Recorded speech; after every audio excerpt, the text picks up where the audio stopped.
સુરતના નાસિરનગરમાં ભૂતિયા ડિમોલિશનનો બનાવ, સ્થાનિકો અને કોંગ્રેસના મનપા કચેરી બહાર ધરણા, અધિકારીઓ સામે કાર્યવાહીની માંગ સાથે વિરોધ કરાયો।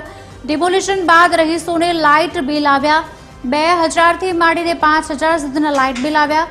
ડિમોલિશનના કારણે લોકોની હાલત કફોડી બની છે। ડિમોલિશન કોણે કર્યું તેની જવાબદારી લેવા તંત્ર તૈયાર નથી। લોકોએ ઘરના બદલે ઘરની માંગ કરી। અનેક લોકો છેલ્લા 40 વર્ષથી આ ઘરમાં રહેતા હતા। ડિમોલિશનમાં અધિકારીઓ જબરદસ્ત ફસાયા છે। હવે કોના ઇશારે હાથો બની ડિમોલિશન કરવા ગયેલા ભૂતિયા અધિકારીઓ ભેરવાયા છે? ડિમોલિશનનો આ મુદ્દો ગાંધીનગર સુધી પહોંચ્યો છે। સેન્ટ્રલ ઝોનના કાર્યપાલક ઇજનેર રજા પર ઉતર્યા। ગાંધીનગરથી ગૃહ વિભાગે ગુપ્ત રાહે તપાસ તેજ કરી।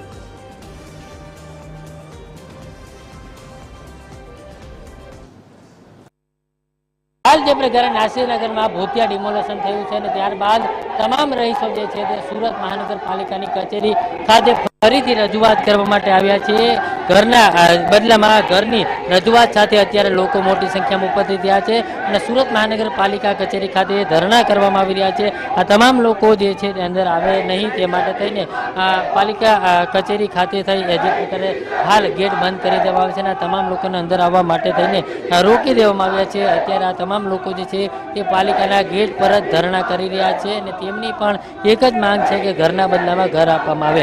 અનેક લોકો જે છે છેલ્લા 40 વર્ષથી ત્યાં રહેતા હતા અને જે પ્રકારે દિવસે ડિમોલેશન કરનાર આવ્યા અને ડિમોલેશન કરીને તમામ લોકો ચાલતા થયા હતા અને ત્યારબાદ આ તમામ ઘરવિહાણા લોકો જે છે તે પોતાની એક જ માંગ લઈને બેઠા છે કે તેમને ઘરના બદલામાં ઘર આપવામાં આવે તેવો આક્ષેપ કર્યા છે કે તેમને એક નોટિસ સુધા પણ નથી આપવામાં આવી અને ત્યારબાદ જે પ્રકારે પોલીસ બંદોબસ્ત સાથે પાલિકાની ટીમ આવી હતી અને તેમણે બુલડોઝર ફેરવીને ડિમોલેશન કરી દીધું છે। ત્યારે હાલ પાલિકા પણ આ જે જવાબદારી છે તે લેતી નથી। ડિમોલેશન કોણે કર્યું તે પણ તેઓ જવાબદારી લેતી નથી, હાથ અદ્ધર કરી દીધો। ત્યારે અત્યારે આ લોકો જાય તો કહાં જાય તે પ્રકારનો ઘાટ જે છે તે હાલ ચાલે છે અને હાલ આ તમામ લોકો જે છે મોટી સંખ્યામાં પાલિકા ઓફિસ ખાતે પહોંચ્યા છે અને ધરણા કરી રહ્યા છે।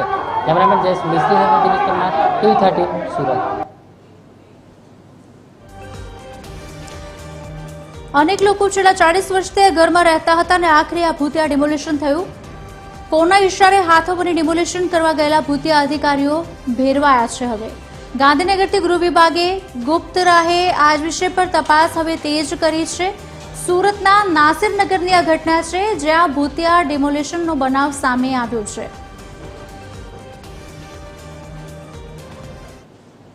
સુરતના કતારગામ ઝોનમાં આવેલા નાસિરનગરમાં જે કાચા અને પાકા જેટલા મકાનો હતા તેમાં 100 જેટલા વધારે મકાનો જે છે તેમનું ડિમોલેશન કરવામાં આવ્યું હતું, પરંતુ આ ડિમોલેશન કોણે કર્યું તેની કોઈ જવાબદારી લેતું નથી। ત્યારે આ તમામ લોકો જે છે તે અત્યારે સુરત મહાનગરપાલિકા કચેરી ખાતે પહોંચ્યા છે અને જે પ્રકારે નાસિરનગરના ગરીબ રહીશો જે છે તેમનો શું વાંક છે કે તેમને બેઘર કરાયા છે, ગરીબોને ન્યાય આપો, દોષિતોને સજા આપો, આ પ્રકારના પેમ્પલેટો જે છે તે પણ સાથે લાવ્યા છે અને આ તમામ લોકો જે છે તે અહીંયા જે પ્રકારે આ ડિમોલેશન થયું છે ત્યારે ન્યાય આપોની માંગ સાથે સુરત મહાનગરપાલિકા કચેરી ખાતે પહોંચ્યા છે। સ્થાનિકો છે એમની સાથે વાત કરીશું।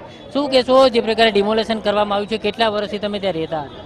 અમે અહીંયા 60 વર્ષથી રહે છે, બરાબર છે। આજે શનિવારે 30 તારીખે આ લોકો આવેલા હતા।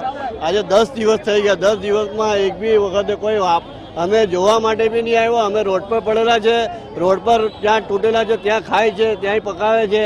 નાના નાના બચ્ચા કેવા રહે છે, કેવી રીતે રહે છે, આ માટે કોઈ હમણાં સુધી જોવા માટે નહીં આવ્યા। અમે આ લોકોની એકલી અપીલ કરે છે સરકારથી કે અમે ન્યાય આપો। કોઈ નોટિસ આપવામાં આવી હતી ખરી તમને? કોઈ નોટિસ નથી। નોટિસ વગેરે બધા આવીને તોડી કાઢ્યા।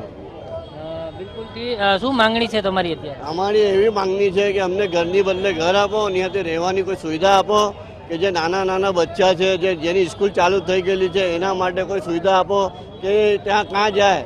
બધા સામાન બહાર પડેલા છે, બધાના લોકોના સામાન બહાર પડેલા છે। આ હું કેવી રીતે રહેવાનું એ સમજ નહીં પડે છે ને આ લોકો કોઈ સરકાર અમારી સાંભળતી નથી। હા, બિલકુલથી જે પ્રકારે જોઈ શકે છે મહિલાઓ અને પુરુષો જે છે તે મોટી સંખ્યામાં અહીંયા અત્યારે પાલિકા કચેરી ખાતે પહોંચ્યા છે અને તમામ જે પ્રકારે એક માંગણી પોતાની આશા લઈને આવ્યા છે કે તેમને તેમનું ઘરનું જે મકાન ગયું છે તે મકાન આપવામાં આવે। ત્યારે અહીંયા કોંગ્રેસના કોર્પોરેટર છે એમની સાથે જે પ્રકારે વાત કરવાનો પ્રયાસ કરશું। શું કહેશો, જે પ્રકારે અહીંયા એકઠા થયા છો? પાછો પ્રશ્ન? અત્યારે શું કારણથી અહીંયા એકઠા થયા છો ને શું માંગણી છે? હવે આ તો સમગ્ર ભારત હવે જાણતું થઈ ગયું, સુરત, ગુજરાત અને ભારત જાણી ગયું કે કેવી રીતે સોપારી ફોડવામાં આવી, 106 નિર્દોષોને ઘર વિરોધ કરીને રાખવામાં આવ્યા અને 106 લોકો આજે રસ્તા પર બેઠેલા છે. હવે આ લોકો એ જ વાતમાં પડેલા છે કે એસએમસી હતું કે ના હતું, ડિમોલેશન હતું કે ડિમાર્કેશન હતું, એ વાર્તામાં જ પડેલા છે. એ લોકોને આ લોકોની કોઈ પડેલી નથી. સૌનો સાથ, સૌનો વિકાસ, સૌનો વિશ્વાસની વાત કરે છે. માત્ર બિલ્ડરનો વિકાસ અને ગરીબોનો વિનાશ છે. તમે જુઓ આ ગરીબોની હાલત જુઓ. શું કહેશો, અત્યારે શું માંગણી છે તમારી? અમારી એક જ માંગણી છે કે જે તે અધિકારીઓ આમાં સામેલ છે, સેન્ટ્રલ ઝોનના અધિકારીઓ, પોલીસના અધિકારીઓ, બધાને સસ્પેન્ડ કરવામાં આવે ને આ ગરીબોને એ જ જગ્યા પર ઘર આપવામાં આવે. કોના ઈશારે કામ થયું હોય? આ તો સ્વાભાવિક વાત છે કે આખું તંત્ર મળેલું છે તો જ આવો આટલું મોટું કામ થતું હોય. એક માત્ર એસએમસીના અધિકારીઓથી આટલું મોટું કામ ના થાય. બિલકુલ, જે પ્રકારે મોટી સંખ્યામાં લોકો છે સ્પષ્ટ જોઈ શકાય છે. તમામ લોકો પોતાની ઘર જે પ્રકારે ડિમોલેશન થયું છે ત્યારે ઘરની જગ્યાએ ઘર આપવામાં આવે તેવી માંગ સાથે સુરત મહાનગરપાલિકા જે કચેરી છે ત્યાં આવ્યા છે અને જે પ્રકારે વિવિધ પેમ્પલેટો છે તે પેમ્પલેટો લઈને અહીંયા આવ્યા છે. ખાસ કરીને આ તમામ લોકો જે છે તે દયનીય સ્થિતિમાં અત્યારે પોતાનો સમય પસાર કરી રહ્યા છે. 10 જેટલા દિવસ થયા છે અને 10 દિવસ ડિમોલેશન થયા છતાં હજી પણ આ ડિમોલેશન કરવાવાળું કોણ છે તેનો કોઈ યોગ્ય જવાબ નથી મળ્યો અને ડિમોલેશન કોના દ્વારા કરવામાં આવ્યું છે તેની પણ કોઈ જવાબદારી લેતું નથી. ત્યારે પાલિકા જે છે તે પણ હાથ અધ્ધર કરી રહ્યું છે અને જે પ્રકારે ડિમોલેશન થયું છે ત્યારે કોઈને પણ નોટિસ આપવામાં આવી નથી અને હાલમાં જ જે પ્રકારે આ તમામ જેટલા ઘર ડિમોલેશન થયા છે તેમના ઘરે લાઇટ બિલ આવ્યા છે. 5000થી માંડીને 2000 સુધીના લાઇટ બિલ જે છે આમાં તમામ લોકોને આવ્યા છે. એટલે પોતાના મકાન હતા નહીં, પરંતુ જે પ્રકારે તેઓ છેલ્લા 40 વર્ષથી ત્યાં વસવાટ કરતા હતા અને કોઈ પણ નોટિસ વગર તેમના મકાન તોડી પાડવામાં આવે છે તેવી પણ આ લોકો આક્ષેપ કરી રહ્યા છે. હાલ આ જે પ્રકારે લોકોના મકાન તૂટ્યા છે તેઓ ઘરની બદલે ઘર માંગી રહ્યા છે અને તેને જ કારણે તમામ લોકો સુરત મહાનગરપાલિકા કચેરી ખાતે પહોંચ્યા છે. કેમેરામેન જયેશ મિસ્ત્રી સાથે દિવેશ પરમાર, TV13 સુરત. બહુ તકલીફ છે સાહેબ, શું કરીએ હવે? ઘર તૂટી ગયા છે, બેસેલા છે અમને કંઈ મળી જાય એ આશા લઈને બેસેલા છે. સરકાર કંઈ કરી આપે એની માંગણી રાખી છે અમે. હવે અમને જે છે તે હવે જો સરકારના ઉપર અમે આધાર કરીને બેસેલા છે. આ અસદભાઈ જરીવાલા આ બધા અમારી જોડે છે લાગેલા. હવે એ અમને કંઈ ન્યાય દેવડાવે સરકાર પાસે, और सरकार अमने कहीं न्याय आपे, हमारा घर ना बदले घर आपे तो मोटी बात છે. हमको 50 साल हो गया, 50 वर्ष. જ્યારે ડિમોલેશન કરવા આવ્યા ત્યારે કોઈ માહિતી આપવામાં આવી હતી તમને મકાન ખાલી કરવા? हाँ, कुछ भी नहीं बोला हमको, कुछ भी नहीं. लोग आए थे डिमोलेशन?